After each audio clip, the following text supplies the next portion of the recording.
Hi everybody, and welcome back to another Eclectric Dreams video, and on this one it's a sort of review, overview, my personal top 10 albums of all time. Yes, just as I reach 100 subscribers. Wow, 100! I know there's channels out there with millions, hundreds of thousands. Some people start up and suddenly they've got 10,000 in a week and stuff. I'm a small channel, I've got my small tastes, and to get to 100 was something I didn't expect anyway. I thought, well, I did, but I thought, well, it's probably going to take me at least a year of listening to lots and lots of fairly obscure artists in the main, although I've got a couple of more mainstream ones out there that have encouraged people to sign up with me. Even though I'm about to do a top 10, which is going to annoy and alienate everybody, make people going like, how can you like that? Why isn't this in your top 10? Why isn't that in your top 10? I've reached 100 subscribers, so I thought I'll just do it and upset people. Or make people go, oh, he likes different things to a lot of things he's listened to. How? That's the way it works with me. I like to be ornery. I think that's a word. Ornery? Is that a word? It is a word. I'm going to use it anyway. Ornery. Been bitten by a bloody blood-sucking scumbot overnight. Oh well. This top 10 is not in any specific order, and if you ask me to do a top 10 again in 6 months' time, if I did not refer back to this video, I would probably give you a couple of different ones in there. I would say the vast majority is in there and will stay in there for quite a while. Some I've only joined it recently. By recently, I think it's in the last couple of years recently, not this year at all yet. But to start with, this one I own on digital only. I keep meaning to upgrade it to something I can handle, you know, tactile handle my CD or vinyl, but I've just never got round to it, and that is Amorphis and Skyforger. Skyforger was the first Amorphis album I heard. It is the best Amorphis album for me, and it was the first one I heard. So, you know, it sort of stays that way, really, unfortunately. I know some of you probably prefer other ones. Like, it's the latest one, you've got to like the latest one the best. Like, no, I don't. I still like Skyforger. There's a hell of a lot less death metal growls in Skyforger, for one, which is what got me into Amorphis. I stayed with Amorphis, even though he's got more growly again over the years in some of his stuff. I mean, the latest album is not as growly as a couple of previous albums. But I still prefer his clean vocals overall, and most of the time, if he's doing a growly song, when his clean vocals kick in, it's like uplifts it beautifully for me. The Skyforger, from the opening bars of Sampo through Silver Bride, etc., on every song is pretty much nailed down, melodic metal classic. It just wins on every format for me. I couldn't think of the word, you know, off the top of your head, think of a word, format. It's not the word. You could probably think of the word. I hope it's not a rude one. Probably is with some of you. But yeah. So anyway, that's Skyforger. That's in my top 10. It's not number 10. It's not number 1. It's not number 5. It's just in the top 10. It's one of the. If somebody asked me what my top 10 is, I would say Skyforger. Most of the time, it's one of the first ones I'd pick. So yeah, it's probably high up there in that top 10. Put it wherever you want in there. For me, it doesn't matter. It's an awesome album. Next up, I can show you the album this time.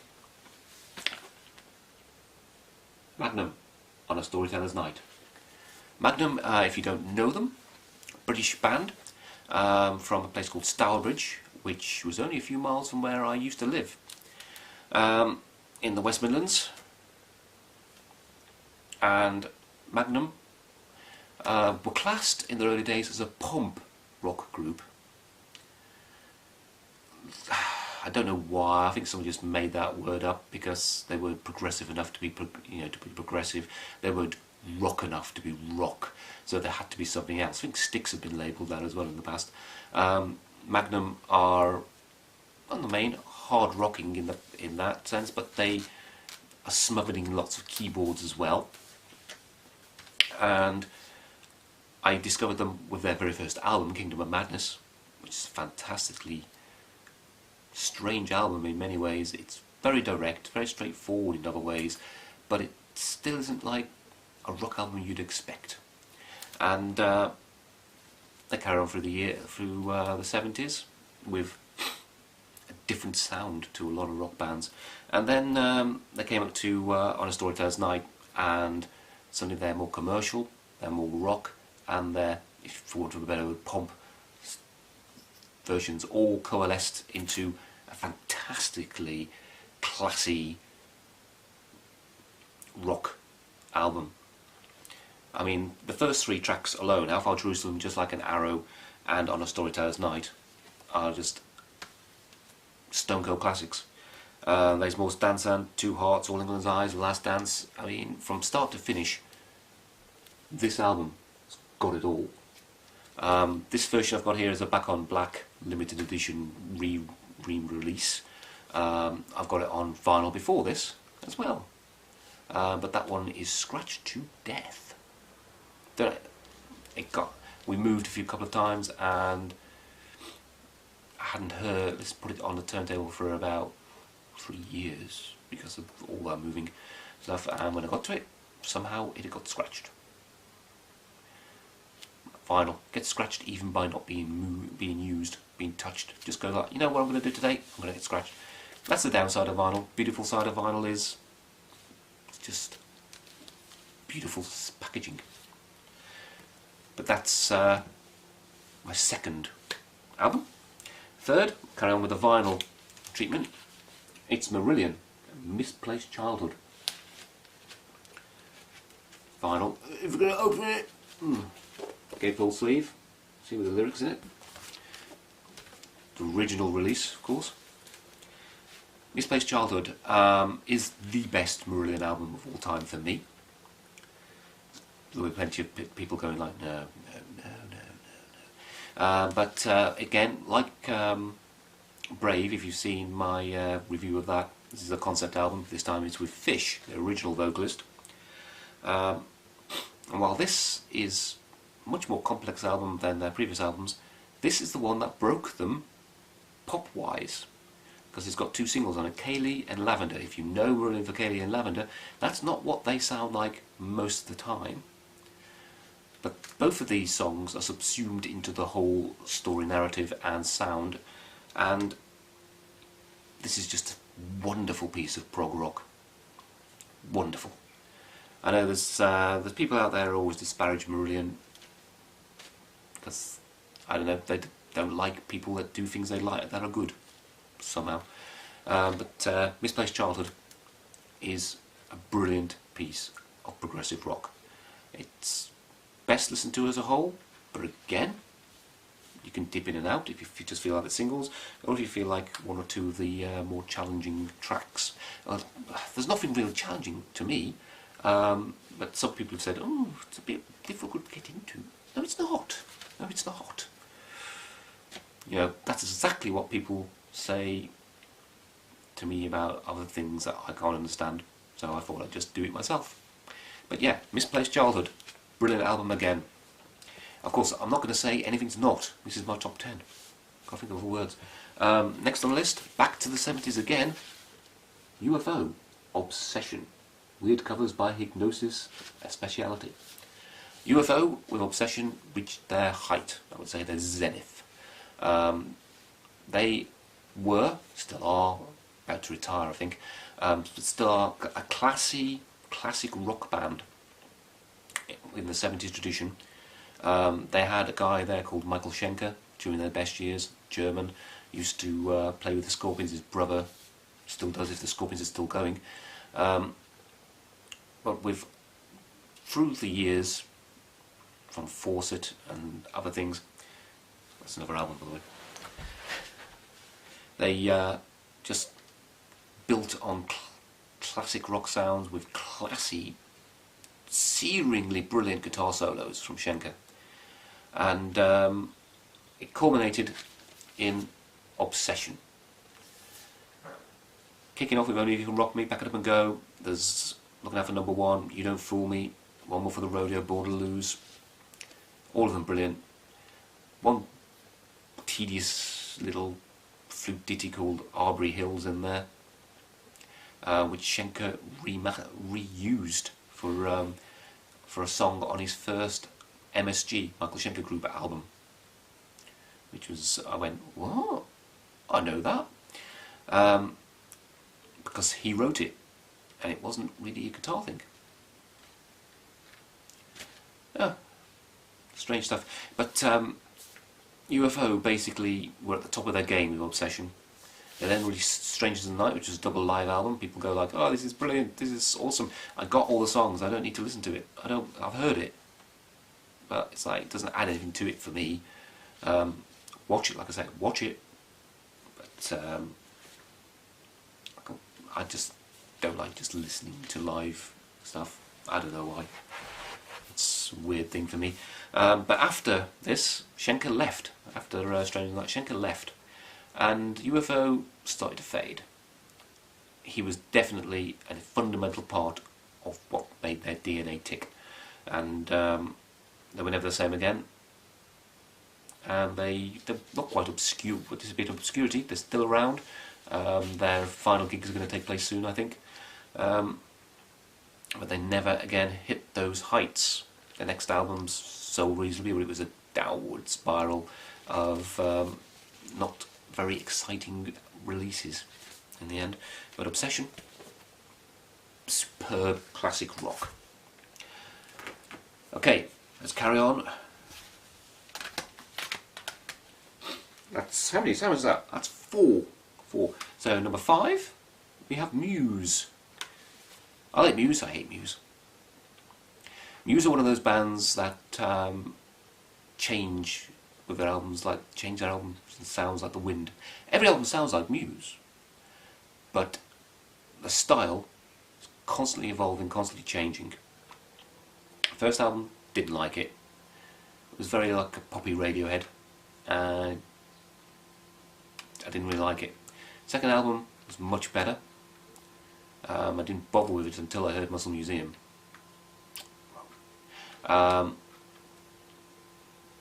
Their next album, Absolution, is just stunning, and it's a brilliant album. And then came Black Holes and Revelations. Take a Bow, Starlight, Knights of Sidonia, Invincible, Assassin. Brilliant drilling music, brilliant progressive sounds, stunning guitar, stunning drums, stunning bass, stunning keyboards, just stunning all the way through, apart from Supermassive's Black Hole, which is like a funky thing I think they decided to do. They're always experimenting. Sometimes for me the experiments don't work, sometimes they do. On this occasion, Supermassive Black Hole, I hate it. I don't hate it, don't like it, I can put up with it. That's about it. But with Black Holes and Revelations, Muse released their best album for me. After that, they became even more experimental, and while each of their albums, including Black Holes and Revelations, had the same sort of sound in each time, even though they changed the sound each album, it was consistent from each album. The next couple of albums, they basically created all sorts of stuff in there. It was like they might as well just release them as singles or as single EPs of a sound, because they were like mishmashed together stuff. Nothing really gelled as albums. Individual songs on them, some of them were superb, some of them were like, don't fit together very well. And then they released Drones after that, which again, that was a heavier album, so of course I liked it a lot more. But it had a consistency of sound, which the other two albums previous to that didn't. So their next album's coming out. I've heard a couple of songs from it. I hate them both with a passion. Terrible songs. So I'm hoping that I live long enough to see the next album after that, or they survive long enough to create another album after that. Because at the moment it's not looking good if those songs are going to be on it. Dig Down, it's just so bad. Oh, it's just so dull. But that doesn't reflect from this. This is a fantastic, progressive, melodic masterpiece of music. Love this album. Black Holes and Revelations by Muse. Next on my eclectic little list, we have Anathema and Weather Systems. Now, if you've looked at my review things before, you've seen that The Optimist, which was their last album, wasn't as optimistic as I thought it was, because I didn't like it. It was dour, it was dreary. They've always been doomy, in the sense they come from a doom background. So they've always had a downer, but this one was much more down, and I felt the songs did not have a lot to them. They didn't have much depth. They had the doominess, they had the dreariness, they had the despair, but they did not have that certain spark. Weather Systems is a terrific album. It has that spark. It has the Lightning song in there, it has Gathering of Clouds, it has Untouchable 1 and 2, Eternal Landscape. Vast majority of this album is just sublime. It's a beautiful album. Crashing crescendos is what they're known for, their light and then their dark heaviness crashing in, and this album has it in spades. Weather Systems, ignore what I say about The Optimist if that's putting you off Anathema at all. Weather Systems should put you onto them. This is a stunning album. It's in my top 10. Of course it's a stunning album. I've already said this, going over and over. So, 4 left. Here we go, even more. Out of the blue, Radiohead. OK Computer. Radiohead, indie band. This is a progressive rock masterpiece again. Basically, this is where they started to experiment the most. The Bends, they were experimenting a little bit with their indie sound. Much more abrasive album. This has a lot more electronic moments in it. It also, every song is like, comes out of left field really. I mean, Airbag, Paranoid Android, Karma Police, No Surprises. Great album. I think if you don't know what about OK Computer by Radiohead, you must have been living under a rock for many, many years. It is a classic album, and yeah, sometimes people say this is a classic album, I don't like it. This is one of those classic albums I really, really love. Well worth a listen at least once. Anyway, on to my next one. Again, left field. This is And You Will Know Us by The Trail of Dead. Album, Worlds Apart. Now, people into Trail of Dead would be going, you need to listen to the first one. Well, the one before this one. I've forgotten the name of it. Oh, I had the name. You know, even though you've got the album and you played the album and you like the album, then you forget the name of the album. Trail of Dead albums, I have to keep looking at the names. I don't know why. I think it's because their name is so outlandish in the first place, I forget the names of the albums. But Trail of Dead were a hardcore-ish act, sort of. They've been known as art rock. What a name. They're a progressive band again in many ways, because they take the fundamentals of the sound that they were in and subvert them in many, many ways. And everything about this album subverts hardcore, post-hardcore, with more melodic sounds, with progressive sounds, with all sorts of things in there. Everywhere, almost every turn you go in this album, you're like, have I heard that before? Should I have heard that before? It sounds so classic that I must have heard it before. And you probably haven't. It just is that kind of band, that kind of music. And this band, if you worry about their credentials, they've made loads more albums since then. They've even got an album out there with a track that can be broken down into several different songs, but was meant to be listened to as a whole, and it's 35 minutes long, and it's a brilliant piece of work. This one, they were a bit more commercial, a bit more. I always use the word poppy because there's like some, but at times they've used 2 drummers. There's a lot of abrasive guitar. There's lots of shouting in it as well. As a vocalist, he's not the best vocalist in the world. He's a good vocalist, he's fun, and he creates all their art as well. So, Trail of Dead. And You Will Know Us by The Trail of Dead. Worlds Apart. Well worth investigating. Okay, we're coming down to our last couple of albums now as I picked them up randomly. Steven Wilson, Hand Cannot Erase. This is probably the most recent of the albums I think I've picked. This has gone into my top 10. Whoa. Steven Wilson's first solo album after Porcupine Tree, who he was the main man from. Slightly electronic with a bit of Porcupine Tree sound to it. The next one, Grace for Drowning. I hate that album so much. Very jazzy. A lot of King Crimson elements in there, as well as very jazzy, very jazzy. I hate jazz sounds so much, and it put me off getting any more. I thought, oh, that's where he's heading. But I forgot. He basically changes almost every album, but at least every couple of albums, because the next album that came out was much more classic progressive rock, with Raven Refused to Sing. It was darker. Still elements back to Grace for Drowning, too many for me to really like it very much. It's got the classic Drive Home in it, etc. And then we come to this. Wow. Everything came together in this album for me. His love of early 70s stuff, his love of modern style stuff, his love of electronica, his love of commercial music as well. And the title track is a brilliant commercial rock song.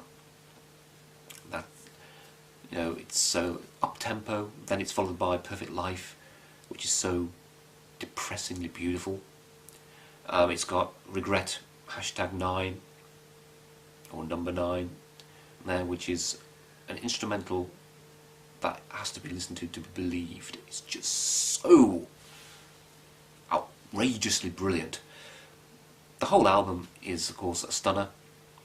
It's a classic piece of modern British progressive rock music, and I cannot recommend it highly enough to anybody who's, if you've listened to Steve Wilson in the past or Porcupine Tree and gone like it, but you know, I think this could change your mind. It could reinforce your mind, of course, but this is a classic album.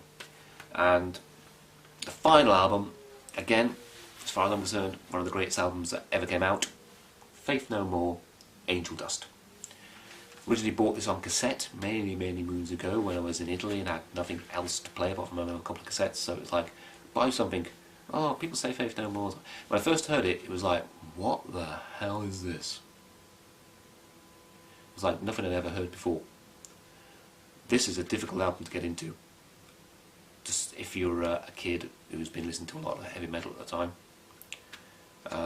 Luckily, of course, I'd listened to things like Magnum and UFO, and that's so light music, lighter classic rock music, and pompous music, and of course was into Marillion. So, you know, I think maybe I was able to get a grip on it a little quicker than some people might if they're just into one style of the genre. But everything about this album is just an eclectic, stunning, crazy, chaotic masterpiece. They are a progressive rock chaotic group, really, at least as far as Angels is concerned. Previous album, first with Mike Patton, I think it was, The Real Thing, still had a lot of elements of funk in there from their previous incarnation before he joined them. It was much more straightforward, I feel. A lot more in your face, a lot more rip your throat out. This one was a lot more come behind you and just slowly throttle you type music. Land of Sunshine, Midlife Crisis, Smaller and Smaller, Everything's Ruined. I mean, every single track on this album is just unique and just brilliant. To show how weirdly difficult it is to get into, though, I saw the guys from Lost in Vegas, I think it is. They did a reaction to one of the songs on here, and they felt it wasn't finished. They couldn't get a grip on it very well. They thought, it doesn't feel finished. It feels like a skeleton of a song. Which was a weird reaction, but I can understand it because they've never heard anything like it before. But that's the way reactions work. And of course, the way reactions work is, I'm there reacting to something, listen to it, I don't like it very much. You go, why not? I don't understand why you don't. You know, I have the same feeling when I watch other people. It's just, I realise that everybody's different, and if you come to something cold, never even heard of anything by them before, or anything in context of an album, etc., it's understandable that you wouldn't get it. In some ways, in other ways, it's like, because you get it, like I get this album, it's weird that other people don't, for whatever reason. Why don't you? I don't know. But anyway, Angel Dust by Faith No More, that's finishes off my top 10 albums of all time. Until next time, I might do a top 10 in a year's time, and it's like a couple of them might have disappeared, not because they're not in there, but because I've forgotten, and I can't be bothered to go back. But this has been a very long video, because it's my top 10. Other people do top 10, they're like, this is it, and this is this, and this is this, and there you go. I'm not going to give you any reasonings or what I think of them, I'm just showing you this. I hope you stayed with me through this, just to see what my top 10 actually is, and to go,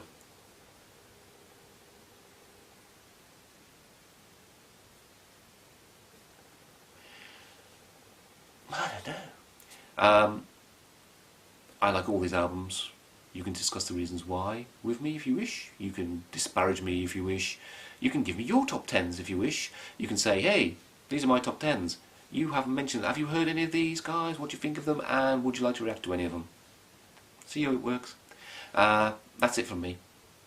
You've had enough.